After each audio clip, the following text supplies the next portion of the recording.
दोस्तों, आज की हॉरर स्टोरी सुनाने से पहले मैं आपको एक इंटरेस्टिंग सा स्टैट बताना चाहता हूँ। हमारी कहानियां देखने वाले 80% लोग ऐसे हैं जो हमारी वीडियोस एंजॉय तो करते हैं, लेकिन उन्होंने हमारा चैनल अभी तक सब्सक्राइब नहीं किया है। अगर आप उन 80% लोगों में से हैं, तो बस आपको एक छोटा सा काम करना है। इस वीडियो के नीचे आपको एक सब्सक्राइब बटन दिख रहा होगा, बस उस सब्सक्राइब बटन को दबाना है। बस इतना सा काम करना है आपको, और लगे हाथों बेल आइकन भी प्रेस कर देना, ताकि हमारी लेटेस्ट वीडियो आते ही आपको सबसे पहले पता चले।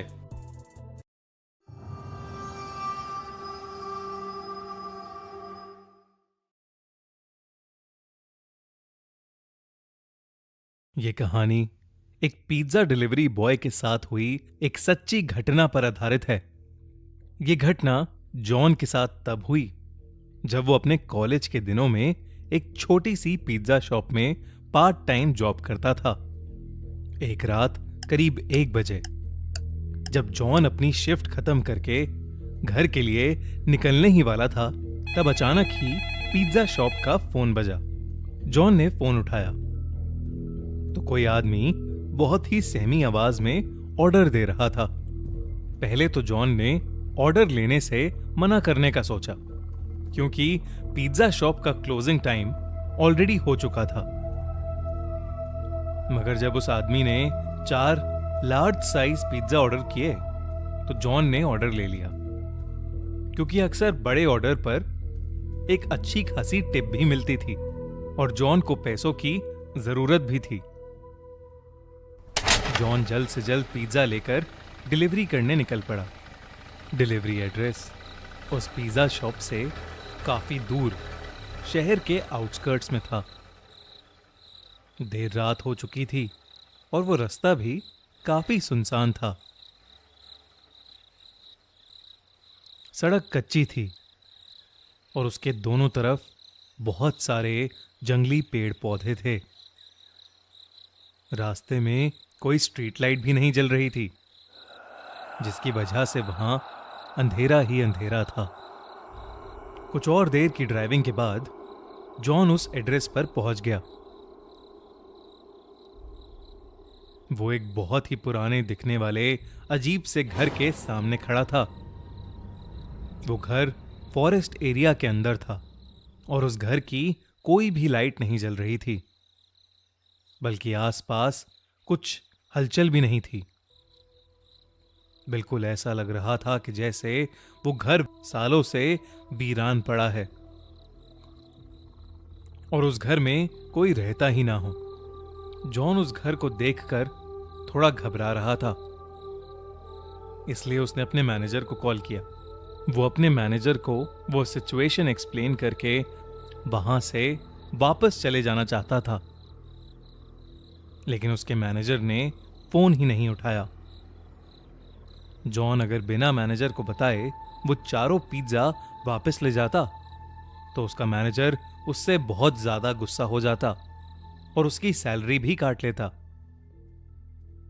इसलिए जब बार बार कॉल करने पर भी उसके मैनेजर ने फोन नहीं उठाया, तो उसने एक बार उस घर के पास जाकर डिलीवरी ट्राई करने का मन बनाया।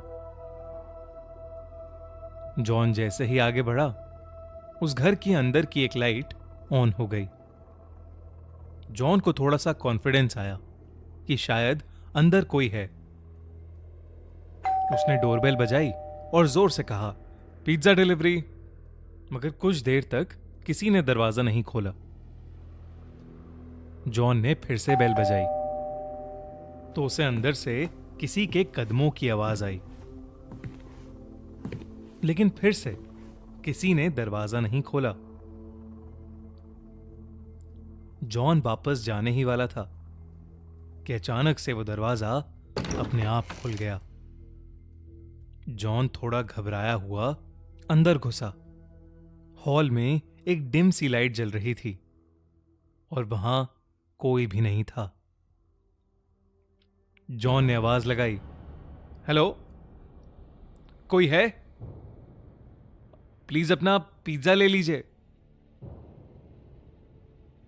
तभी जॉन ने देखा कि हॉल में पड़े सोफे के नीचे एक काली बिल्ली निकलकर एक रूम की तरफ भागी। जैसे ही वो बिल्ली उस रूम में घुसी, उस रूम की लाइट्स और टीवी ऑन हो गया। साथ ही छोटे बच्चों की शैतानी करने की और हंसने की आवाज भी आने लगी। जॉन को लगा कि कोई शायद उसके साथ किसी किस्म का मजाक कर रहा है। वो गुस्से में उस रूम के अंदर गया। वहां दो छोटी सी लड़कियां बैठी थीं। वो दोनों वहां बेड पर बैठे बैठे जॉन को अजीब तरीके से घूरे जा रही थीं। जॉन उनसे कहने लगा कि वो कब से डोरबेल बजा रहा है और वो लोग हैं कि दरवाजा ही नहीं खोल रहे। जॉन उन पर गुस्सा कर रहा था, लेकिन वो दोनों फिर भी वहीं बैठी बिना कुछ बोले बस जॉन को घूरे जा रही थीं। जॉन ने फिर कहा, मैं पिज्जा देने आया हूं। तुम्हारे घर में कोई बड़ा है जिससे मैं पेमेंट ले सकूं? अचानक उन लड़कियों की आंखों का रंग सफेद पड़ गया और उनकी चुप्पी एक खतरनाक हंसी में बदल गई। उन दोनों ने उस कमरे के दरवाजे की तरफ इशारा किया जो जॉन के ठीक पीछे था। जॉन पीछे पलटा तो वो घबरा उठा। उसके हाथ से चारों पिज्जा के डब्बे नीचे गिर पड़े, क्योंकि उसके ठीक सामने एक भयानक औरत का साया खड़ा था। ये सब देखकर जॉन डर के मारे कांपने लगा। वो जैसे तैसे अपनी बाइक की तरफ भागा और वहां से निकल गया। उस औरत का साया और वो दो लड़कियां उस घर के दरवाजे पर खड़े हुए उसे जाते देख रहे थे। जॉन अभी कुछ ही दूर पहुंचा था कि उसे फील हुआ कि उसकी बाइक खराब हो रही है। एकदम से बाइक के घिसटने की आवाज आने लगी और बाइक बंद पड़ गई। सहमा हुआ जॉन बाहर निकला और उसने देखा कि उसकी बाइक का टायर पंक्चर था। उसने डर के मारे पुलिस को फोन मिलाया और जल्द से जल्द मदद मांगी।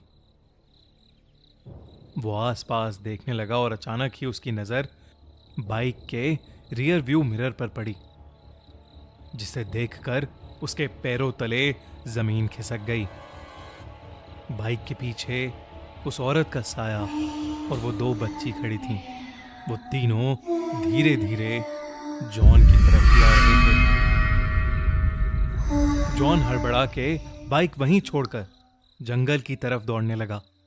दौड़ते दौड़ते वो बहुत थक गया और एक बड़े से पेड़ के पीछे जाकर छुप गया। वो बस अपनी जान के लिए दुआएं मांगने लगा कि कुछ ही देर में उसे दूर से पुलिस सायरन की आवाज आई और उसने अपनी बची हुई हिम्मत लगाकर अपनी बाइक के पास वापस दौड़ना शुरू कर दिया। वो वापस अपनी बाइक तक पहुंचा तो उसने देखा कि पुलिस उसकी बाइक की इन्वेस्टिगेशन कर रही थी। उसने पुलिस को सब कुछ बताया और उन्हें उस घर तक ले गया।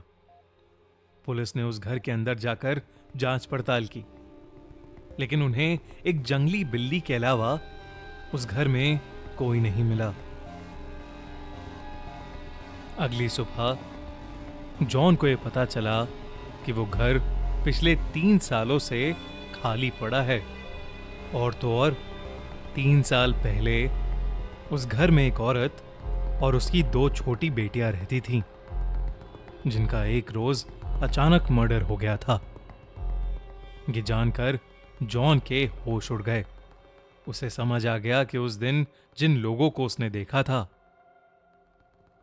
वो उस औरत और उसकी छोटी बच्चियों की आत्मा ही थी, जो शायद आज भी उस घर में कैद है।